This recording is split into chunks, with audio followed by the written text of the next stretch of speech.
रायगडमध्ये राष्ट्रवादी पक्षाला मंत्री गोगावलेंनी दिला धक्का। तटकरेंचे कट्टर समर्थक गायकवाडांचा शिवसेनेमध्ये प्रवेश, तर दिवाळीनंतर आणखी राजकीय फटाके फुटणार असल्याचा गोगावलेंचा दावा।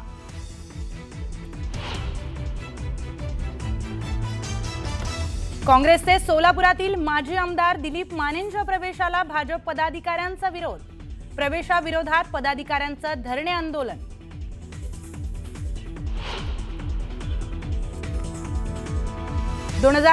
मध्ये राष्ट्रवादी पक्षप्रवेशाची ऑफर होती। केंद्रीय राज्यमंत्री मोहोळांचा गौप्यस्फोट।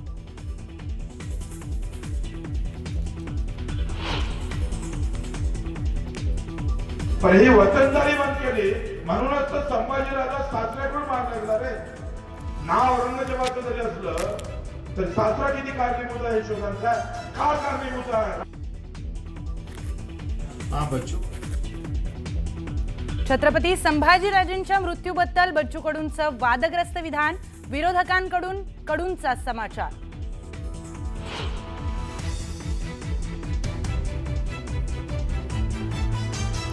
मी तर पंतप्रधान मोदींचा भक्त, मुंबईचा महापौर भाजपचाच होणार। दिवाळी पहाट कार्यक्रमात अभिनेता महेश कोठारेंचं वक्तव्य।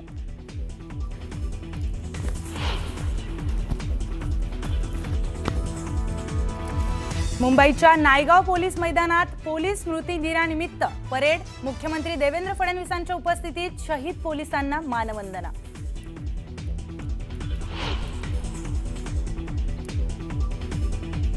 अनिर्बंध फटाके फोडले गेल्यानं मुंबई शहराच्या प्रदूषणात विक्रमी वाढ। हवेची गुणवत्ता अत्यंत खराब श्रेणीमध्ये, तर मुंबई बनलं सर्वाधिक प्रदूषित दुसरं शहर।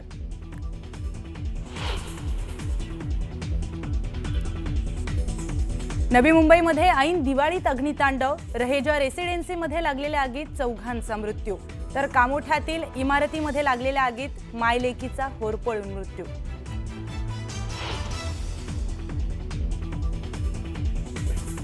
नागपूरच्या बर्डी फुल मार्केटमध्ये खरेदीसाठी मोठी गर्दी। बाजारात फुलांची आवक वाढल्यानं दर कोसळले। योग्य दर मिळत नसल्यानं शेतकऱ्यांमध्ये निराशा।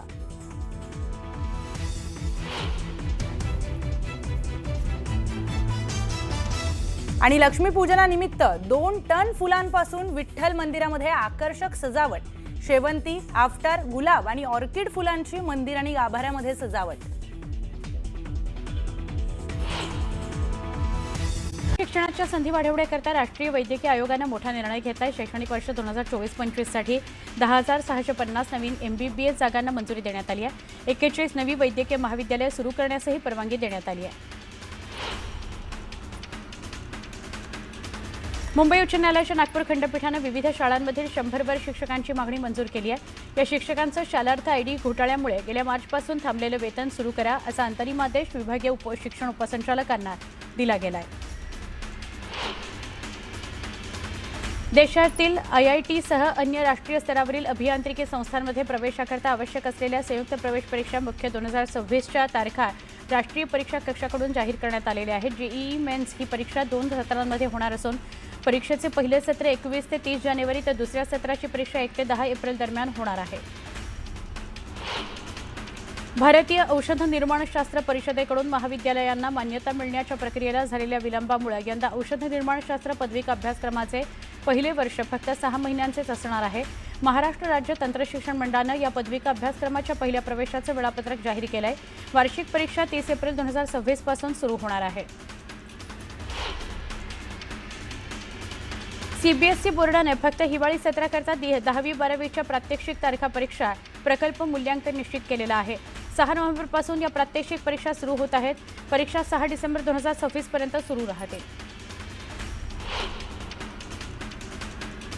फार्मर ID मध्ये जे लाभार्थी या प्रक्रियेमध्ये समाविष्ट होताना चुकीची खोटी कागदपत्रे सादर करतील किंवा दिशाभूल करून लाभ घेण्याकरता प्रयत्न करतील त्यांचा लाभ वसूल पात्र करण्यात येणार आहे। त्यांचा आधार व फार्मर ID पुढील 5 वर्षांकरता कृषी विभागाच्या सगळ्या योजनांकरता ब्लॉक करण्यात येईल।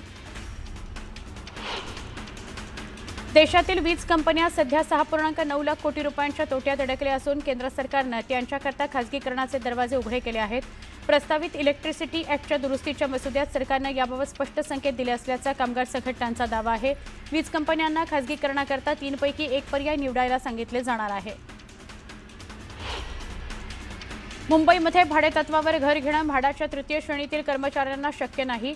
त्यामुळे अनेक कर्मचारी कल्याण, टिटवाळा, बदलापूर, वसई, विरार इथं वास्तव्यास होते. या कर्मचाऱ्यांना लांब पल्ल्याचा प्रवास करत अनेक दिव्य पार करत कार्यालयं गाठावी लागतात. ही बाब लक्षात घेऊन म्हाडाने या कर्मचाऱ्यांना मुंबईत 164 घरं दिली आहेत. बनावट आणि निकृष्ट औषधांच्या विक्रीवर लगाम घालण्याकरता केंद्र सरकारनं औषधांच्या वेष्टणावर बारकोड आणि QR कोड छापणं अनिवार्य करण्याचा निर्णय घेतलेला आहे. लसी, प्रतिजैविक, मानसोपचारातील औषधं आणि कर्करोगावरील औषधांपासून या उपक्रमाची सुरुवात होणार आहे. अखिल भारतीय औषध विक्रेते आणि वितरक संघटनेनं या निर्णयाचं स्वागत केलं. विविध कारणांमुळे चर्चेत असलेल्या महापालिकेच्या कुप्पर रुग्णालयात काही निवडक औषधांची टंचाई असल्यानं रुग्णांच्या नातलगांना ती बाहेरून खरेदी करावी लागतात. औषध खरेदी वेळेत न केल्यानं तुटवडा निर्माण होत असल्याचं सूत्रांनी सांगितलं. रुग्णालय प्रशासनानं मात्र खरेदी प्रक्रिया सुरू असल्याचा दावा करत सगळी औषधं लवकरच उपलब्ध होतील असं स्पष्ट केलं आहे. गेल्या आठवड्यामध्ये मोठी भाववाढ झालेल्या चांदीच्या भावात घसरण झाली. 1,000 रुपयांनी भाव कमी होऊन चांदी 1,70,000 रुपयांवर गेली. सोन्याच्या भावात 100 रुपयांची घसरण झाली आणि 1,28,400 रुपयांवर सोनं गेलं 10 ग्रामसाठी. मध्य रेल्वेच्या ताफ्यामध्ये एक नवीन AC लोकल लवकरच दाखल होतीये. या लोकलच्या 14 फेऱ्या वाढतील. त्यामुळे मुंबईकरांचा प्रवास अधिक सुखकर आणि गारेगार होईल. पुरंदर इथल्या प्रस्तावित आंतरराष्ट्रीय विमानतळाकरता 7 गावांमधील किरकोळ गट वगळता मोजणी प्रक्रिया पूर्ण झाली आहे. यापूर्वी ड्रोन सर्वेक्षण पूर्ण झाल्यामुळे विमानतळाच्या पुढील प्रक्रियेला गती मिळण्याची शक्यता आहे. येत्या काही दिवसांमध्ये प्रत्यक्ष भूसंपादन जिल्हा प्रशासनाकडून सुरू करण्यात येणार आहे. नवी मुंबई आंतरराष्ट्रीय विमानतळाच्या विस्ताराला महाराष्ट्र राज्य सागर किनारा प्राधिकरणानं मंजुरी दिली आहे. सध्याच्या 1,160 हेक्टर क्षेत्रावरच विमानतळाचा हा विस्तार करण्यात येणार आहे. तरी तो 4 नव्हे तर 5 टप्प्यांमध्ये करण्यात येणार आहे. त्यामुळे विमानतळावरील प्रवासी आणि मालवाहतूक क्षमता मोठ्या प्रमाणावर वाढणार आहे. हे 5 टप्पे मिळून 1,00,000 कोटींहून अधिक खर्च अपेक्षित आहे. महाराष्ट्राच्या विकासाचा रोडमॅप तयार करण्यात आला आहे. त्यासाठीच्या विजन डॉक्युमेंटच्या मसुद्याला मुख्यमंत्री देवेंद्र फडणवीस यांच्या अध्यक्षतेखाली झालेल्या बैठकीत मान्यता देण्यात आली. राज्य मंत्रिमंडळाच्या मान्यतेनंतर ते लागू होईल आणि त्यानुसारच विविध विभागांसाठीची आर्थिक तरतूद केली जाणार आहे. उल्हासनगरमध्ये खुर्च्यांच्या कारखान्याला भीषण आग लागली. आगीची माहिती मिळाल्यानंतर उल्हासनगर महापालिकेचं अग्निशमन दल घटनास्थळी दाखल झालं आणि त्यांनी आगीवर नियंत्रण मिळवलं. चाळीसगाव शहरात रात्री 2 गटात झालेल्या दगडफेकीनंतर आता वातावरण शांत झालंय. व्यवहार सुद्धा सुरळीत सुरू झालेले आहेत. 2 संशयितांना पोलिसांनी ताब्यात घेतलेलं आहे. नवी मुंबईच्या वाशी सेक्टर 14 मधील MG कॉम्प्लेक्समध्ये भीषण आग लागली. या आगीत 10व्या मजला जळून खाक झाला. यात 4घांचा होरपळून मृत्यू झाला. कामोठ्यातील आंबेश्रद्धा सहकारी सोसायटीतील सेक्टर 36 मध्ये भीषण आग लागली. या आगीत 2ऱ्या मजल्यावरील घर जळून खाक झाले. या आगीत मायलेकीचा होरपळून मृत्यू झाला.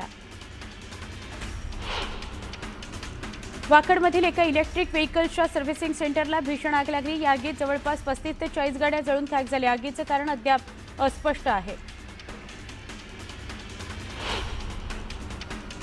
नागपूरच्या पोलीस वसाहतीतील सदनिकेमध्ये घरगुती गॅस सिलेंडरचा स्फोट झाला. सुदैवानं अपघातात कुठलीही जीवितहानी झाली नाही. सुदैवानं घटनेच्या वेळी घरातील कुटुंब बाहेर असल्यानं मोठी दुर्घटना टळली.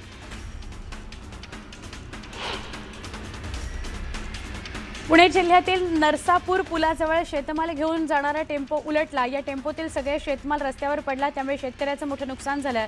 रस्त्यावरील खड्ड्यामुळे हा अपघात झाल्याचा आरोप नागरिकांनी केलाय. ऐन दिवाळी सणाच्या दिवसात मोठा घातपात घडवण्याचा प्रयत्न होता. 4 गुन्हेगारांना चंद्रपूर शहर पोलिसांनी त्यावेळी अटक केली.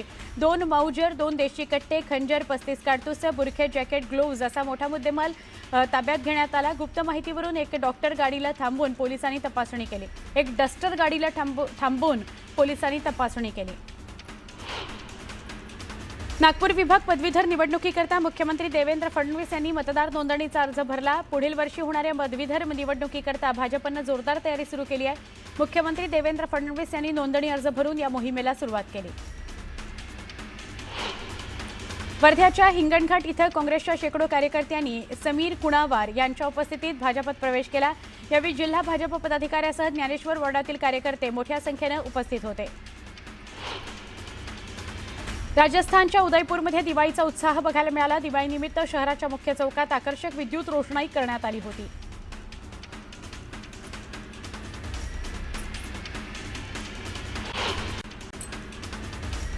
दिवाळी सणात विशेषतः लक्ष्मीपूजनाच्या दिवशी चांदीची नाणी विटा ठेवण्याची परंपरा आहे. मात्र यावर्षी ग्राहकांना सराफा बाजारात चांदीचीच टंचाई भेडसावते आहे.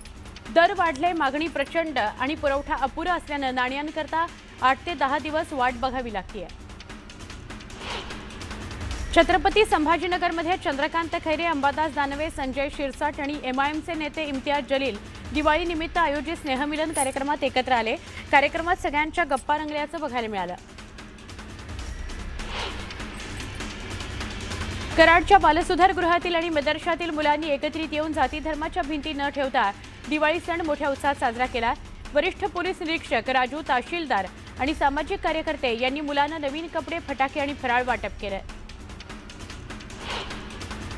गोंदिया शहरात मोठ्या उत्साहात दिवाळी साजरी करण्यात आली. शहरातील सिव्हिल लाईन परिसरात गेल्या 26 वर्षांपासून रांगोळी बघण्याकरता लोकांची मोठ्या प्रमाणात गर्दी असते. पंतप्रधान नरेंद्र मोदींसह देवांची, कलाकारांची तसंच क्रिकेटर विराट कोहलीची रांगोळी इथं साकारण्यात आली. चंद्रपूरच्या साई संकल्प सेवा प्रतिष्ठानच्या वतीनं दीपोत्सव सोहळा आयोजित करण्यात आला. 31,000 दिव्यांच्या माध्यमातून साईबाबांची रांगोळी काढण्यात आली. दीपावली उत्सवाकरता पुण्याच्या भोरमधील झेंडूचे मळे फुलले. पिवळ्या, केशरी, लाल फुलांनी शेताचा परिसर बहरला. झेंडूला प्रति किलो 100 रुपयांचा भाव मिळतोय. दिवाळीनंतर दिल्ली NCR मध्ये हवेची गुणवत्ता आणखी खालावली. राजधानीत हवा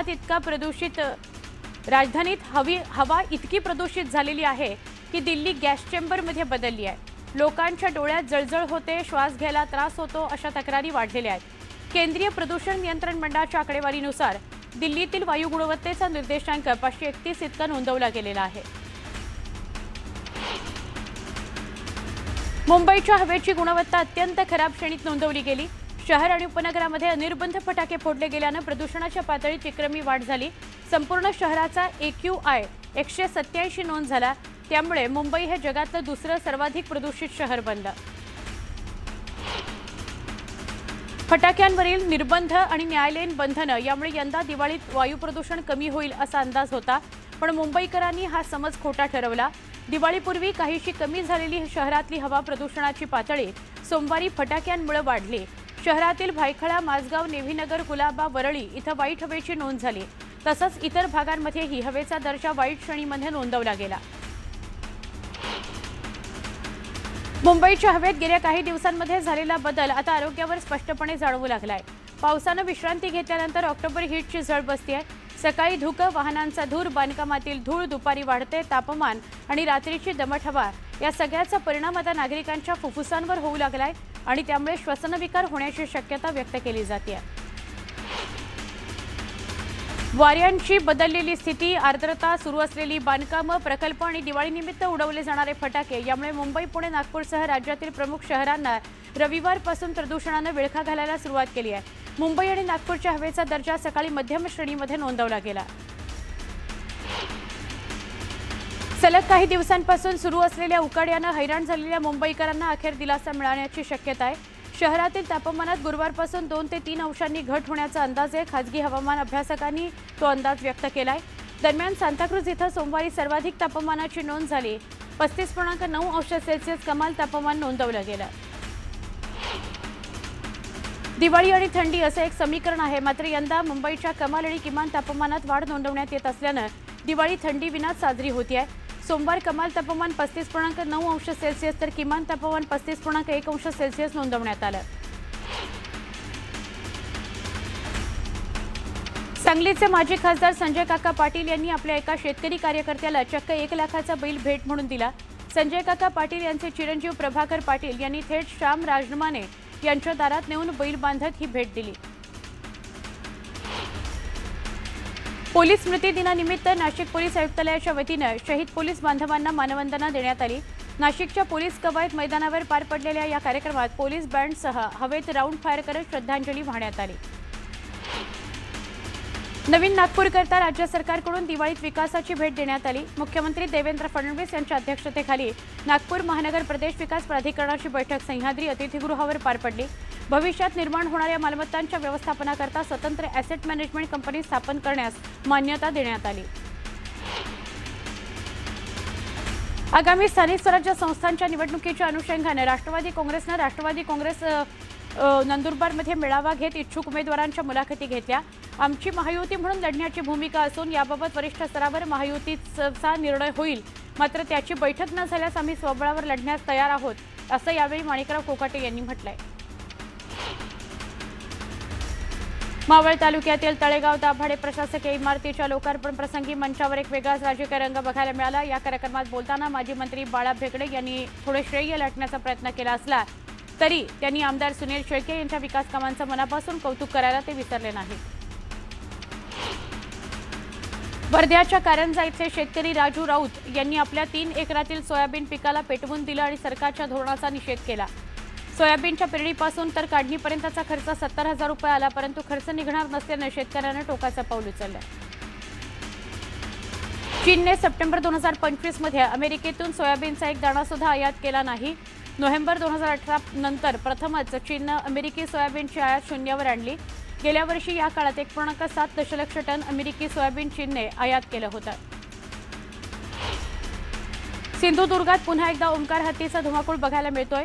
मडुरा गावात हत्तीनं अक्षरशः थैमान घातलं। घराशेजारी उभी असलेली मोटरसायकल पाडून त्यावर पाय ठेवत ती चिरडून टाकत असल्याचा एक व्हिडिओ व्हायरल झालाय। गावकऱ्यांमध्ये यामुळे भीतीचं वातावरण आहे।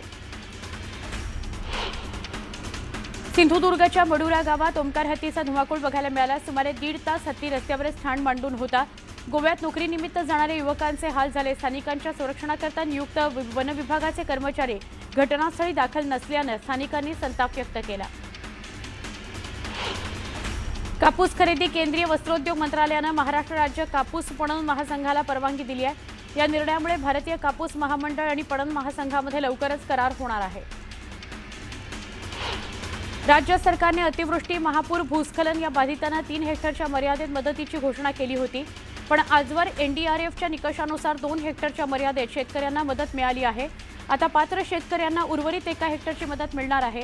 त्याकरता सरकारनं 648 कोटी रुपयांच्या वितरणाला मंजुरी दिली आहे। दिवाळीनंतर कापूस बाजारात तेजीची शक्यता आहे। शेतकऱ्यांचं लक्ष आता खासगी खरेदी आणि सीसीआयकडे लागून आहे। 28 ऑक्टोबर नंतर खासगी खरेदीला वेग येणार असून सीसीआयची खरेदी 1 नोव्हेंबरपासून सुरू होण्याची शक्यता आहे। गेल्या वर्षभरात साखरेची विक्री सरासरी 3,800 रुपये क्विंटलनं झालेली आहे। इथेनॉल, बगॅस, मळी, अल्कोहोल यासह इतर उपपदार्थांनाही चांगला भाव मिळालाय। यामुळे गत हंगामातील उसाला प्रतिटन 200 रुपये दुसरा हप्ता आणि चालू गळीत हंगामातील पहिली उचल विनाकपात 3,751 रुपये देण्यात यावी अशी मागणी स्वाभिमानी शेतकरी संघटनेच्या वतीनं करण्यात आली आहे। मावळच्या तळेगाव दाभाडे प्रशासकीय इमारतीचं लोकार्पण पार पडलं। मावळ मतदारसंघामध्ये विकास कामांकरता तब्बल 24 कोटींच्या प्रकल्पांसोबतच आणखी 712 कोटींची कामं सुरू आहेत। गोवा एफसी विरुद्ध एएफसी चॅम्पियन लीग 2 मधील सामन्याकरता दिग्गज फुटबॉलपटू क्रिस्टियानो रोनाल्डो इथं खेळण्याची शक्यता मावळली आहे। गोवा एफसी व्यवस्थापनानं वारंवार विनंती केल्यानंतरही रोनाल्डो पाहुण्या संघासोबत इथं आलेला नाही, असं सौदी अरबच्या अल रियादिया या क्रीडा वृत्तपत्रानं लिहिलं आहे। भारतानं रशियाकडून तेल आयात चालू ठेवल्यास त्यांना सध्याच्या पेक्षा अधिक टॅरिफचा सामना करावा लागेल अशी धमकी अमेरिकेचे राष्ट्राध्यक्ष डोनाल्ड ट्रम्प यांनी पुन्हा एकदा दिली। रशियाकडून आपण तेल खरेदी करणार नाही असं आश्वासन भारताचे पंतप्रधान नरेंद्र मोदी यांनी आपल्याला दिलं आहे, पण हे वचन न पाळल्यास भारताला मोठ्या टॅरिफचा सामना करावा लागू शकतो असं ट्रम्प म्हणाले। अमेरिकेच्या मध्यस्थीनं शस्त्रसंधी झाल्यानंतरही इस्रायल हमास यांच्यातील संघर्ष सुरूच आहे। हमासच्या दहशतवाद्यांनी केलेल्या हल्ल्यात 2 इस्रायली सैनिक ठार झाले। इस्रायलनं सुद्धा मग गाझावर हवाई हल्ला केला आणि यात 36 पॅलेस्टिनी ठार झाले। यात लहान मुलांचा सुद्धा समावेश आहे।